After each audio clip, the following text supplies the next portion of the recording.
കണ്ണൂർ ചെറുപുഴയിൽ യുവാവിന് നേരെ ആസിഡ് ആക്രമണം. പെരുന്തട സ്വദേശി തോപ്പിൽ രാജേഷിന് നേരെയാണ് ആക്രമണമുണ്ടായത്. പുതിയ വീടിന്റെ കോൺക്രീറ്റ് പ്രവൃത്തിക്കുള്ള ഒരുക്കങ്ങൾ നടത്തിയ ശേഷം സമീപത്ത് നിർമ്മിച്ച താൽക്കാലിക ഷെഡിൽ ഇരിക്കുകയായിരുന്ന രാജേഷിന്റെ മുഖത്തേക്ക് അക്രമി ആസിഡ് ഒഴിക്കുകയായിരുന്നു. രാജേഷിന്റെ മുഖത്തും ശരീരത്തിലും സാരമായ പൊള്ളലേറ്റു. സംഭവത്തിന് ശേഷം പ്രതി ഓടി രക്ഷപ്പെട്ടു. റോബിൻ എന്നയാളെ കേന്ദ്രീകരിച്ചാണ് പോലീസിന്റെ അന്വേഷണം.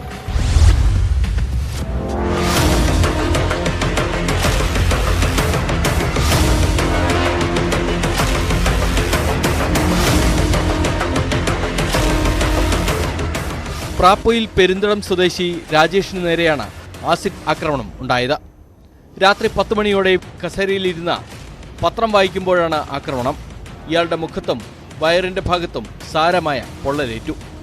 രാജേഷിനെ കോഴിക്കോട് മെഡിക്കൽ കോളേജ് ആശുപത്രിയിൽ പ്രവേശിപ്പിച്ചു.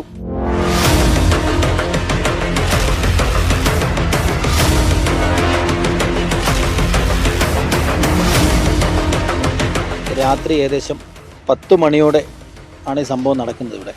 അപ്പോൾ ഇവരുടെ കൂടെ ഒരു 2-3 വർഷം മുമ്പേ ഒന്നിച്ച് പണിയെടുക്കുന്ന ഒരാളാണ് റൂബിൻ. അപ്പോൾ മരത്തിൻ്റെ പണികളും കാര്യങ്ങളും മരം മുറിക്കലും കാര്യങ്ങളൊക്കെയാണ് നടന്നുകൊണ്ടിരുന്നത്. അപ്പോൾ എൻ്റെ വീടിൻ്റെ തൊട്ടടുത്ത് അയൽവാസിയാണ് ഇവർ.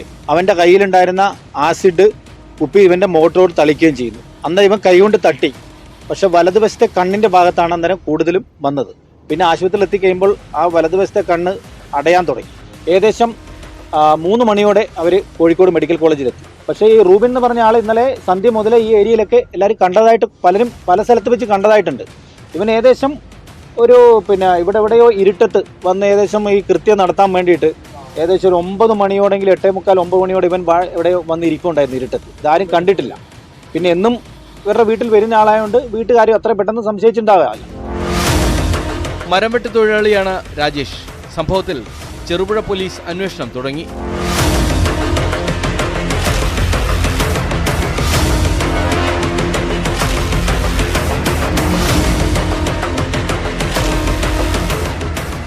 ന്യൂസ് 18 കണ്ണൂർ.